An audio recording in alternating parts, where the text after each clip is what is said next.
Hi there, I'm Rod Bergeron, and we're going to continue our line and wash, and this is a Sharpie pen that I'm working with. All right, let's see what we can get done here today. So we're going to make a hill sort of flat here, and then we're going to put some, like a hedgerow across here, and I'm going to put a few fence posts across here, sort of coming down this hill. And we're just going to join them together at the top with a line like that. Okay, if you want to put 2 lines in, you're welcome to.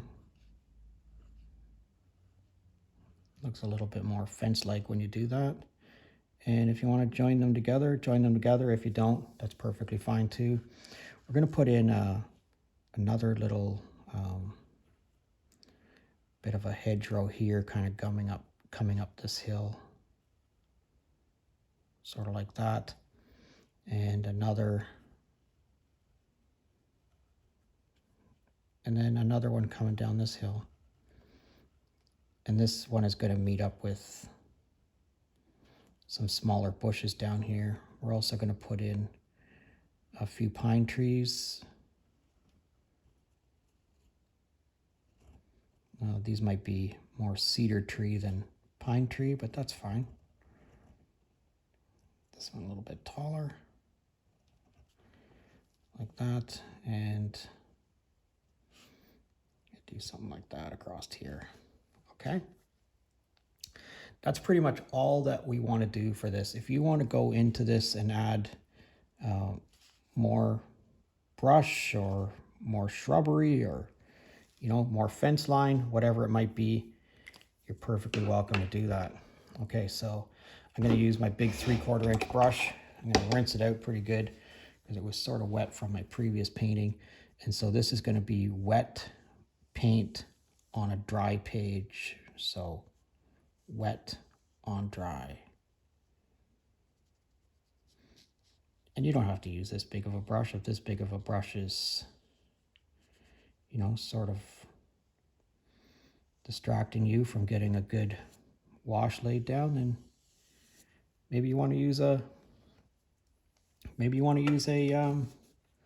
smaller brush. That's perfectly fine too.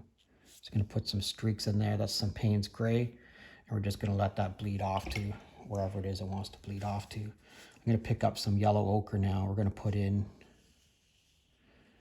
So if I didn't rinse my brush out, I should have said that. I didn't. I just used it with that Payne's gray and that blue on there. Didn't rinse it out at all. And I'm going to get a little bit more paint on there. We're going to bump up the saturation level. So I just went right to the paint, and I touched the paint and got a little bit more of a saturation level going across there. I'm also going to put some of this yellow ochre across there like that. Okay, so we're going to paint in some of these. I'm going to paint in where some of this brush is right now, and we're going to do that with some yellow ochre also. So I'm going to put a little bit of yellow ochre in this tree line right here.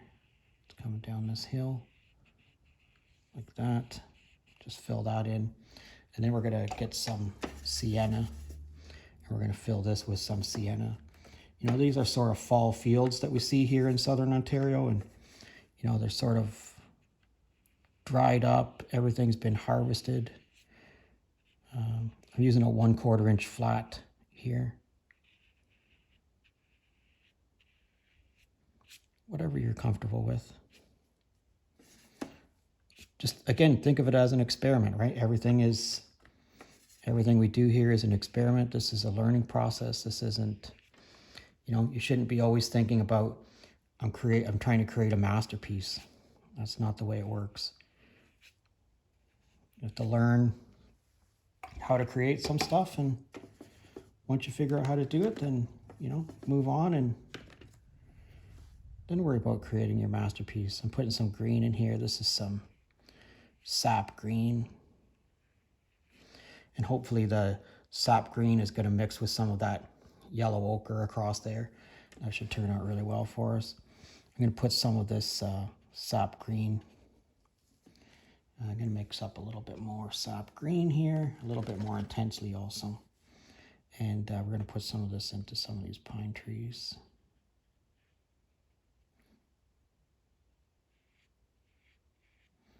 Same with these pine trees over here.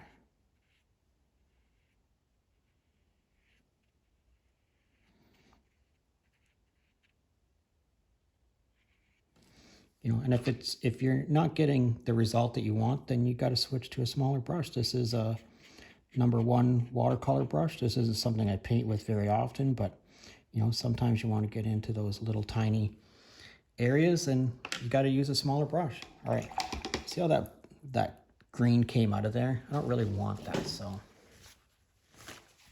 I have here just a normal piece of tissue and my wet #1 watercolor brush, and I'm going to dry that brush, and then I'm going to come back to this green, and you can see I can lift it out of there pretty easily.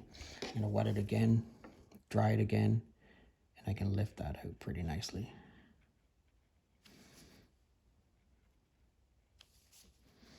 All right, so this piece right here I'm not too concerned with, but that other one that was going up into the sky was going to bother me, so I'm just going to dry it. I'm going to dry it again.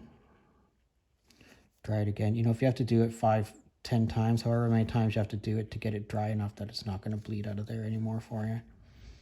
Just keep cleaning it off. All right, so I want to go up into that peak a little bit, so I'm just going to push it up there with my #1 watercolor brush, my #1 round, I should say, and that's pretty nice. That's what it is that I'm going for. I do want this to be a little bit yellower across here, so I'm going to rinse this brush out, and I have some yellow wash here. I'm just going to pick it up a little bit more intensely than that. I'm going to touch it in a few places just to let that yellow bleed into those other things. Our skies turned out pretty cool there. That's what we were going for. So let's get some more color into these fields. So I'm going to pick up this red here, and I'm going to put this red across here because where I live, the trees are really, really changing this time of year. Put some of that red across there. Like that, that's not too bad. See how I left it a little bit patchy? I didn't make it smooth. That's what we're going for. I'm going to put a little bit of yellow ochre into this and let that all bleed together. I'm going to continue with this yellow ochre on this brush.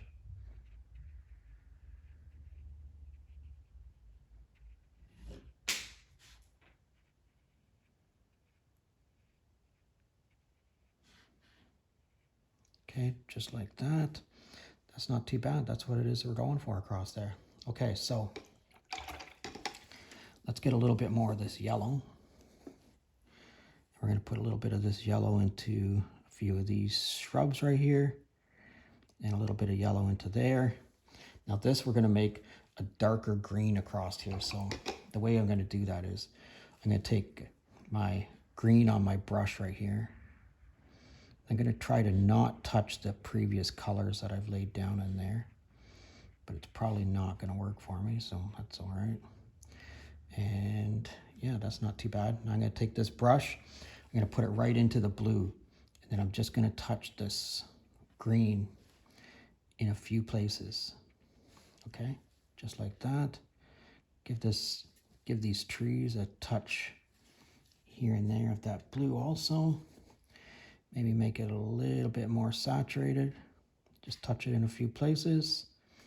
That's not too bad.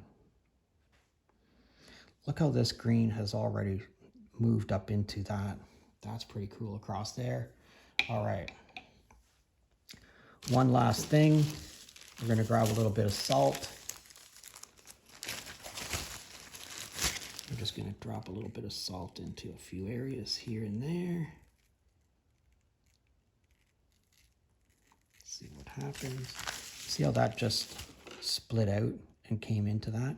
I don't want that, so I'm going to tip this board back in that direction. And we're going to let that all flow out of there. Okay. Just like that. Then I'm going to take my tissue and I'm just going to tap it along there and make it dry enough that it can't run back out. Okay. Tip my board up a little bit. All right, now move that back into frame so you can see what I'm talking about. All right, let's leave that.